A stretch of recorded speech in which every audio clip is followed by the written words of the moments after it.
Okay, hello everybody. I'm Forgotten. We're going to talk about interviewing today. I know there's no other talks about that today. Oh, wait, there's a couple. So what I'm going to focus on is a little bit different. Talking more about how to make good interview questions and kind of where a lot of the problems we have with a lot of the interviewing in InfoSec today. I've done a lot of interviews before InfoSec and even now in InfoSec, starting my own company, but I do a fair amount of interviewing for the technical interview portion. I've done about 50 now. I did about 400 before I started InfoSec, so quite a few. Also had some very odd training because one of the companies I used to work for got sued pretty often because of hiring practices. So they were really, really adamant about making sure that everybody was really particular about how they designed interviews. Some of these ideas people may not like, so just throwing that out there. Controversial ideas are fun. So kind of where we start, when people apply for a job, the first thing is HR typically gets a lot of resumes and they have to filter down to a smaller number because you can't interview everybody. So a lot of times what ends up happening is you get a simple filter of what HR knows.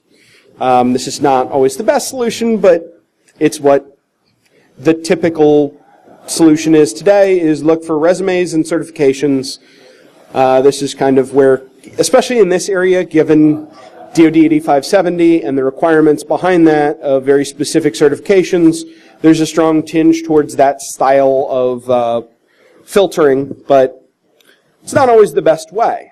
Unfortunately, the technical industry hasn't really come up with a better standard for replacing that. So that's kind of what HR has to work with today.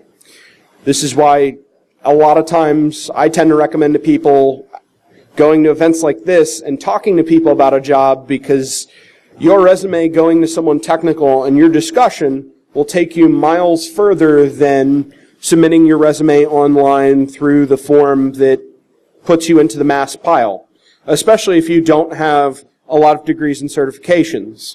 When you're just getting started, this is more important than ever because, well, degrees and certifications, especially certifications, tend to be a little bit more expensive for getting started. Trying to avoid that bar for intro-level roles, definitely don't want to kill the budget trying to get certifications to get your first job. This is why I tend to recommend going to events like this and talking to people at the hiring areas upstairs and saying, hey, let's talk. Getting that internship in college or after where you get that opportunity to get some work experience is also a huge opportunity. The more experience you have, the better prepared you are. Schools focus on a lot of great theory that's very valuable, and so do certifications, but a lot of the practical ability that you learn on the job is miles different from what you will get in a classroom or in academia. It's how things work. I am a fan of performance-based evaluation, which is something that certifications and most academia doesn't do. Really, the only certification that I'm aware of that's popular at the moment is OSCP. OSCP is a very offense-focused cert that it's the only well-known performance-based assessment we have. I think in the next 5 years, we're going to start to see that change as some of the other organizations are starting to come out with their own, because we're seeing a problem where somebody gets a certification and they can't apply their skills. So a lot of the more technical side has seen this issue with candidates that have been hired. I think we're working more towards in the training and certification fields to have a much more performance-based evaluation, aka doing it rather than talking about it. It's starting to be viewed as much more valuable. So, the ideal interview.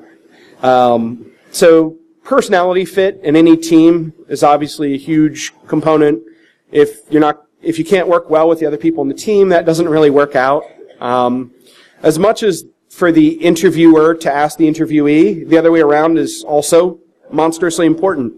If you're going to get into a job and the culture of that team is not appropriate for you, it really probably isn't a good idea to work there. Probably the most extreme example for me was during an interview. I was tased with a 9-volt battery taser. They win. They will always win for the most bizarre and interesting interview ever for me. I didn't end up suing them, but, it was very inappropriate and very screwed up. For an InfoSec role, mind you, no physical security. Very bizarre company. That's when they realized they went too far. I would have figured way before that, but, that's a whole nother discussion. So a lot of the challenges that we have are around titles and descriptions is another whole component of fun, because cyber or information security, and then the second half is analyst, engineer, architect, specialist. You put them together, but you don't really get an idea of what they are, right? A lot of the job titles don't reflect what you're going to be doing. That's kind of important, because a security analyst, well, what does that mean, right? Is that a SOC analyst? Is that somebody who's looking at compliance data? I don't know. I can't tell from a job title. And this is another point where getting in touch with someone from a company and saying, okay, you have this job role. What does this mean? I talked to a SOC that actually had the tier 1 was engineers and the tier 2 was analysts. That's backwards to what I've seen everywhere else, but that one company had 700 people in their SOC for this MSSP. They clearly have their own way of doing things. Might have been the translation, because this was international, but what does engineer and analyst really mean is not necessarily appropriate with a job title. So I found that literally finding someone who I know through conferences, through meetups, and saying, okay, what is this job about? What are you looking for? Is always a better choice for me to find out what that job really is. Because I'm particular about what I want to do. And I think most people know kind of what you want, if something's good for you. If you're into programming, and this job is not at all programming and it's something else, can you tell from the job description? Sometimes not. Sometimes people say we need a person for this team, and the job description that comes out doesn't at all match that. It's a generic one that someone found on the internet. So trying to find that match and understanding the right role is very, very important. This becomes increasingly important when you first get started because, well, what do you want to do when you get started? That's a question I ask every single intro candidate, and pretty much all of them say, I want to do security. I'm like, okay, well, there's a lot of areas, right? Forensics is very different from SOC analysis, is very different from reverse engineering, is very different from pen testing. All of these different fields, people have started directly in them. People have gotten to them through other roles. So understanding where your skills are, where your interests are, is very important. If you're not analytical in nature, the SOC is kind of going to be a tough world, right? If you don't like to look at data, and if logs are boring, well, catching the bad guy, that's not driving to you, you're going to be very frustrated in the SOC, because that's the dream. That's the best part of the SOC, is actually catching the bad guy. If that doesn't excite you, it's going to be a tough time. Passion for the field. So this is something that is very difficult to measure, but very important. A lot of people have told me, and I personally feel like this is probably one of the most important components. A lot of the security world is not really a 40-hour job. Most of the people who are very successful are spending time out of work hours to do things like this, to go to meetups, to participate in the community and learn. In that 9 to 5, how many people really have time to really go learn and do new things that aren't appropriate for their job role? Very rarely. Career development in a lot of organizations takes place outside of the workplace. So you have to budget in that time if you want to progress. If you want to stay in the SOC or stay in your intro role, not necessarily the same thing, by the way, then you got to have passion. You got to make the time to go out and learn that skill set to advance to the next role. And how do you do that is complicated. There's not a clear path to any role into or in security. There is no how do I get a job in the SOC is a common question. There's not really a straight path. There's not a right or wrong answer. Knowing the tools is a great start. That's generally where I recommend. Surprising number of people get into the SOC world without that skill set. It's definitely possible. But it's a hard path. Same thing with pen testing. Getting started is the number one challenge. Getting that first opportunity in the role you want, someone's got to give you a chance, and you got to convince them to give you a chance. A lot of that comes from you going out and doing everything you can. So an example, I went through, when I first started, I was interested in getting into pen testing, and I started researching everything I could. I found a lot of great information. I also found out that about 60% of pen testing is report writing. Not something I initially thought of, and not something that, I started to second guess myself. Do I really want to go down this path if 60% of my time is spent writing reports that a lot of times may not be actionable, may not be something someone takes and says, I'm going to go fix all this. It's going to be like, all right, the top 10% will fix, what do we need to get the checkbox? So I also dreamed of, okay, I want to change things. I want to actually make an impact in this industry. So to do that, I have to be at the top, say, 5% of whatever I'm doing. The pen testing world has an amazing volume of very, very strong and dedicated people that are there. You're going to have trouble getting into that top percentage beyond the difficulty of getting that first opportunity. The SOC world, on the other hand, actually the bar is much lower. There's not much information. It's very hard to learn more of the advanced skills, but with persistence you can. And the bar to get to that top tier is actually not as high as most people would think. But you have to love that analytical world. You have to love that challenge. This is where I say passion for the specific work that you're trying to get into. If you don't love it, if you're not driven to go research and learn more, right? Maybe this isn't the right fit, right? If a lot of people think about reverse engineering and think it's sexy, and then they look at assembly for the first time, say, oh, damn, that's tough. It can be. Depends on what your goals are. If you have that background, if you have that experience, if you enjoy that challenge of taking things apart and understanding how code works, maybe that is. Take the opportunity. There's an amazing volume of free online available training. Take a look. See how it works. See if you like it. BSides are starting to do reverse engineering training and have been for a couple of years. Take a class. See whether you like it. Go play with some of the open source tools. Play a CTF. Capture the flag challenges are freely available. It's not like it was 20 years ago where you kind of have to sketch, is this breaking the law? To kind of play with stuff and really learn. Now you have that opportunity through various challenges that people have created to drive interest. Puzzles. I love them. Some people don't. I'm a gamer. It's a thing. I actually stopped playing most online games when I found CTFs because that was my new online game. So a different way of thinking about things. Also, I tend to learn best by doing.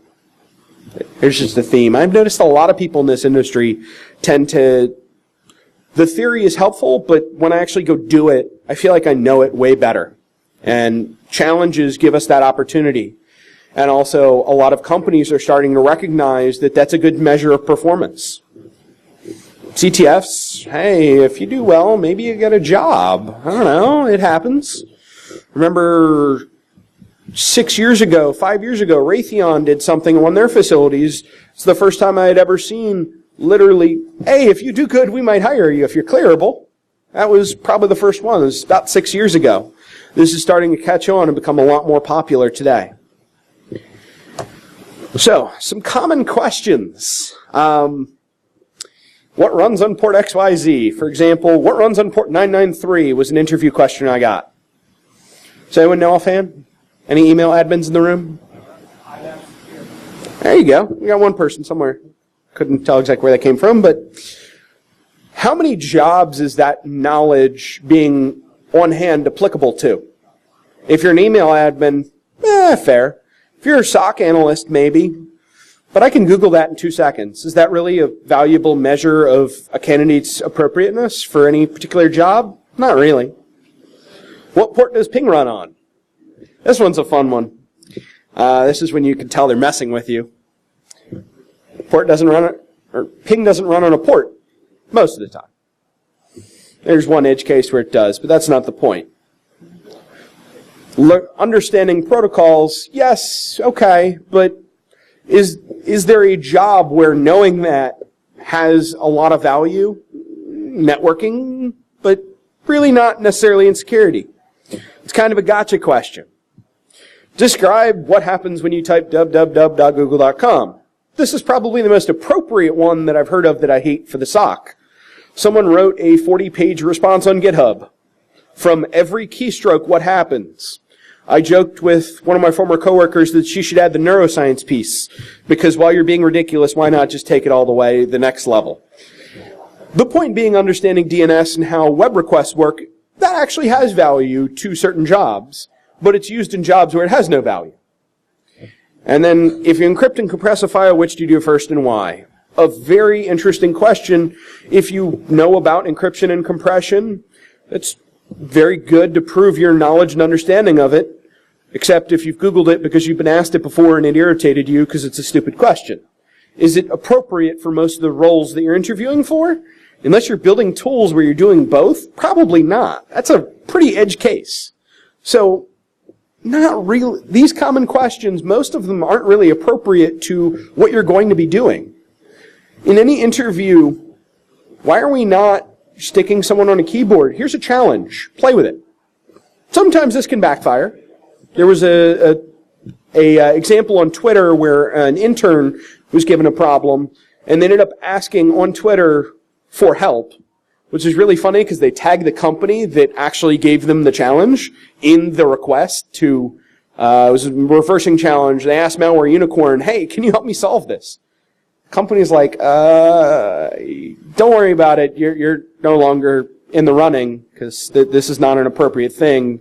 Cheating, well, is it cheating? I don't know. But the point being, they had to make a new challenge because the candidate released it on the internet. Now everybody knew what their challenge was. Okay, that kind of sucked, but realistically, this was a reasonable way to evaluate, is this person capable of doing what we need them to do?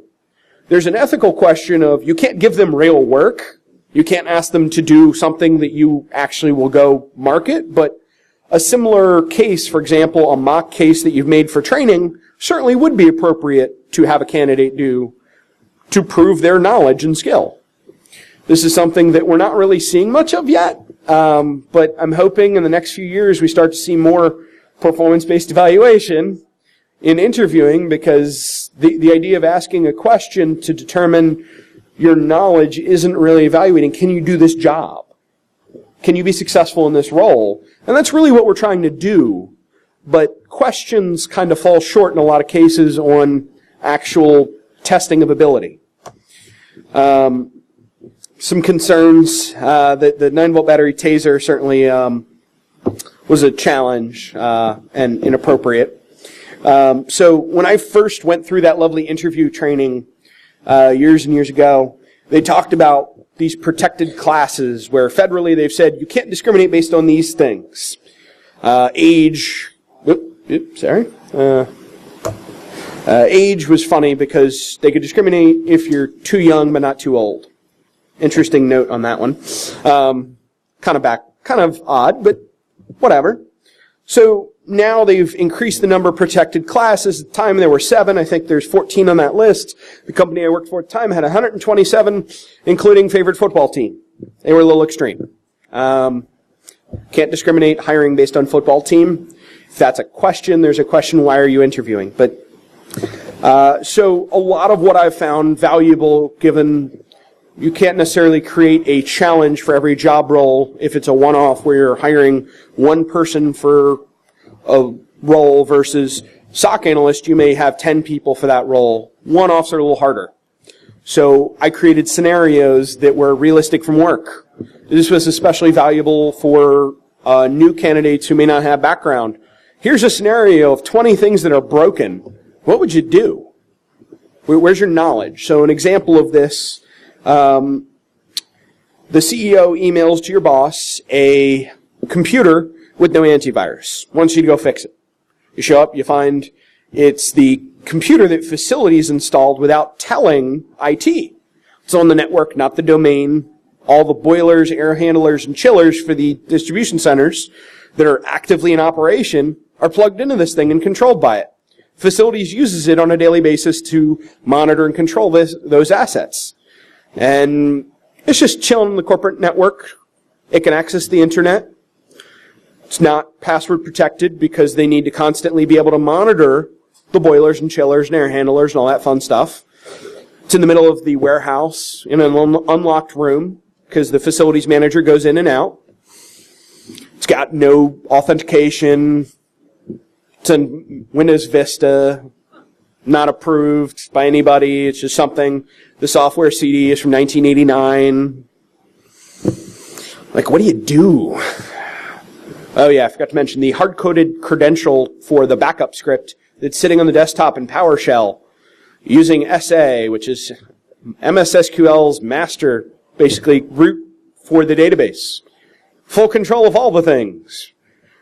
Okay, now what would you fix? Well, there's 50 things you could fix and a lot of different ways you can do it.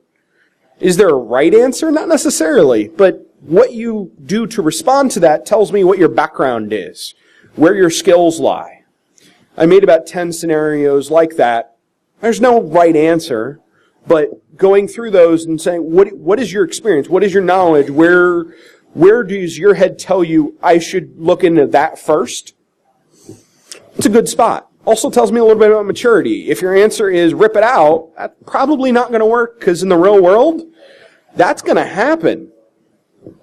And you can't impact operations.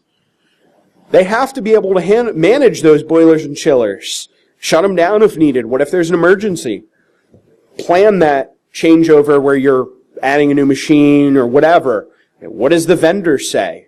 How much of those issues can we fix? All those hard-coded passwords, I think there were 13 in total. Half of them we could change, half of them we couldn't. Well, what can we do, right? So, ironically, when I did a series of interviews, my boss, without talking to me, literally told me, okay, I know that candidate was good. I'm like, how'd you know? He says, well, if they're there a short time, they didn't do well. Really? Yeah, if you answer to that whole scenario question, if your answer is 30 seconds, you probably don't have a strong background. If you go on for 10 minutes about all the different ways and ideas that you have on how to fix that, it's a reasonable thing because there's so many problems in that scenario that a short interview tells me you didn't have any ideas, right? So it actually became time-based, which was really funny. So assessing learning, again, that practical assessment, CTF-based hiring, so actually having a CTF based on the skills you need and saying, okay, we need SOC analysts. Here's a bunch of simulated cases that we made up and created the artifacts for. The people who do well on them, let's talk to them about a job. Practical role-related tasks, again, having that idea of, here's a task similar, let's see how you do. No certification is really telling me how you react to a scenario in the SOC. I need to see you do a task and report on it. Tell me what you did. Tell me what you found. Even if you didn't find anything, if you had a reasonable way of assessing it, maybe that's good, right? Maybe you're appropriate for a junior role. That analysis and the way that you think about that challenge, the way you approach it, tells me what you know. The open-ended scenarios I mentioned are also a lot of fun. So, again, I'm very focused on this performance-based assessment because that's not what I'm seeing. And I feel like that's how we need to assess candidates today. This is a very big shift from what we've seen in the past, but probably more appropriate to doctors, for example, do residencies when they start. Trade skills do I forget the name, it's not mentorship, but they have basically where they start journeyman apprentice modelship, or journeyman apprentice model, where you literally have a master and a newbie following them learning the trade. I think that's kind of where things are going. A lot of where things are moving, because this is very much an applied skill. The theory doesn't teach you enough to be able to solve the problems of the work. And also the fun challenge of, can you learn? And I say that because this industry changes at a pace where training on a particular task, you're not going to get training on everything you need to do. You're going to have to be able to Google and figure it out. Or Bing, DuckDuckGo, whatever your choice of engine is. But if you can't do the research, if you can't find the answer, this field is going to be tough. That's the other component of where things are going. So, now that I've talked a few minutes, questions, comments, concerns, squirrels? No? Yes, sir.